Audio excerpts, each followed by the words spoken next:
Проблема тейпов давно является предметом интереса не только ученых, но и простых граждан, людей.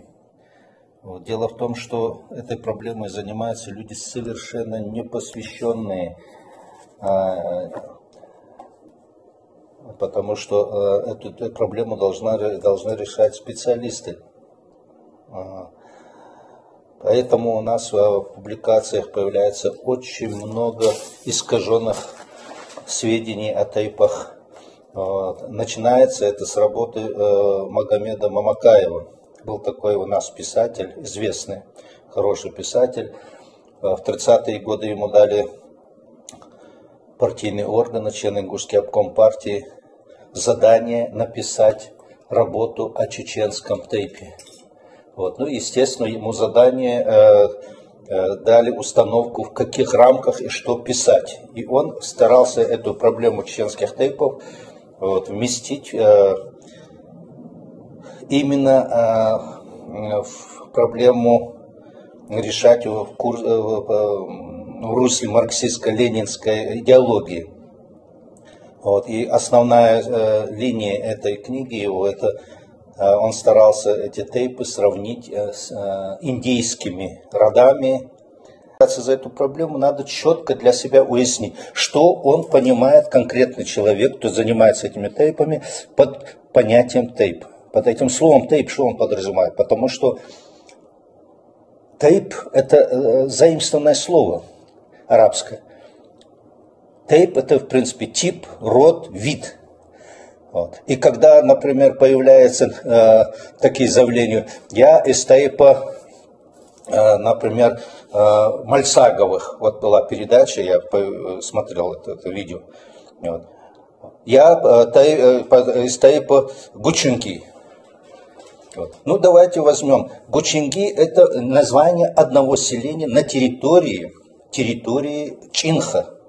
Кстати, некоторые публикации, даже наши ученые, они часто грешили тем, что выдавали за действительно выдуманное. Появлялись такие сведения, в селении Майста, в селении Дзумса. Хотя таких селений никогда не было. Просто в советское время были созданы сельсоветы. И сельсоветы были названы Дзумсоевский сельсовет, Майстинский сельсовет. Но самого селения, населенного пункта с таким названием не было, потому что это было названием территории. Здесь на этой карте видны, я просто отметил условно границы Чинха. Эти линиями. Территория Чинх. Территория Дзумса, которая граничит с ним.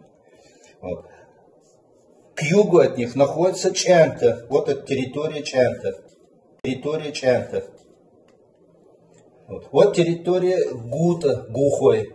Это территория Мулхой. Это территория Тунсой. И территория Михал. И вы обратите внимание, если Чинх – это территория с многочисленными населенными пунктами, Михал – это одно селение здесь. Гучункел – это название селения.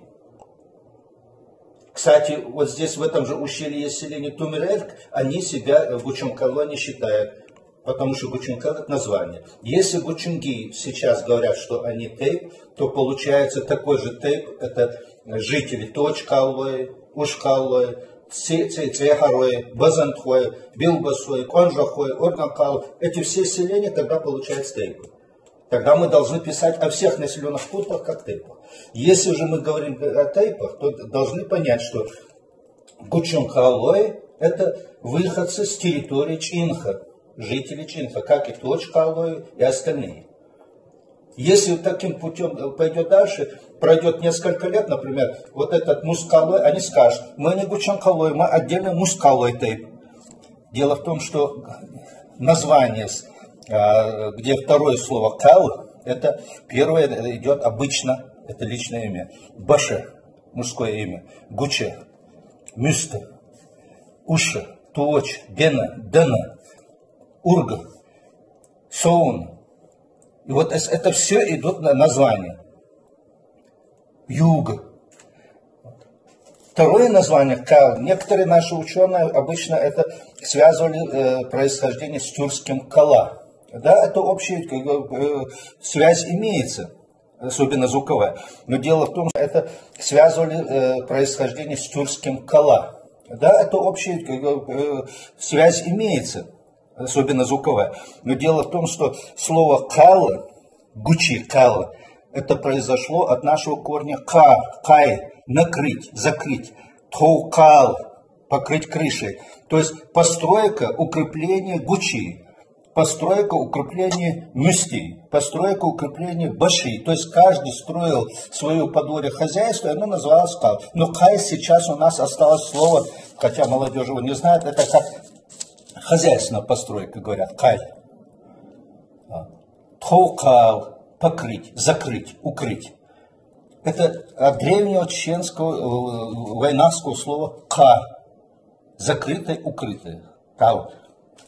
Вот этот самый, здесь находится на территории Чинха, вот таких населенных пунктов, как Бучекалы, находится более 20. Я здесь все не написал. На территории Дзумса тоже более 20 населенных пунктов. Но каждый из них может сказать, заявить, я из этого тейпа, но это будет неправильно. Если мы говорим о тейпах, мы должны говорить о территориальных географических образованиях. Как, например, сейчас среди терлоевцев одни называют себя терлой, другие называют себя баулой, третьи называют себя микорой, хотя все они являются с территории терла. Вот эту карту, она начата давно. Еще когда в 80-е годы я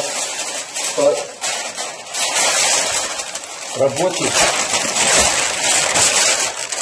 занимался памятниками горной зоны. Это черновая карта. Она была закончена в 89-90 году.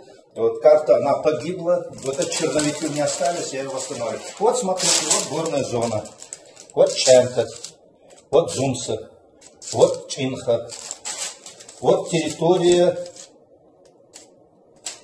Хильдеха. Вот территория Майста, территория Мелхиста, вот этот Эрла, Кей, дальше уже вторая половина карты. То есть, если вы хотите что-то конкретно узнать о тейпах, надо действительно вот так разбить эту территорию, изучать, расспрашивать у стариков, ходить по этой территории и записывать. И тогда не будет вот этих ляпов, что я тейпан Ушкалой, я тейпан Гучинги, я тейпан Баулой и прочее. И главное, надо еще учесть, что тейп, даже сейчас некоторые ученые, они пишут, тейп это как род. Нет, род это кровно-родственная группа. Тейп это территориальная организация. Это группа людей, объединенная общностью территории среди чеченцев. Понимаете, в чем дело?